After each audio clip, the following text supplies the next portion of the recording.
مسجد مولا خیلی سخت کاهش میکند، تنقید میکند، ملامت میکند. یک برادر، یک دوست لقای ما یکی میگه برای چی بچه ها خیلی نامای بسیار زیشت گذاشتیم، مثلا جاروبلی، بالتبای، خوشخواربای، چاربای، همه نام شد. آخه نامای کتابی ماندن در کار. نام کتابی ماندتان ای مردم، هم به شما هم میگم که هیچ وقت بچه‌ها همه خیلی نام، همه خس و خاشاک و تبر و تیشه و همین چیزا نماندتان، آخه نامای کتابی ماندتان.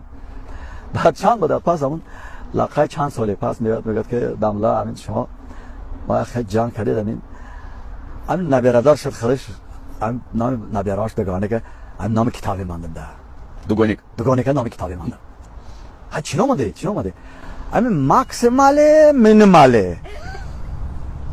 بدبخت میگه از کتاب گرفته، هم فیزیک گفته که کتاب را از همه جا گرفتم.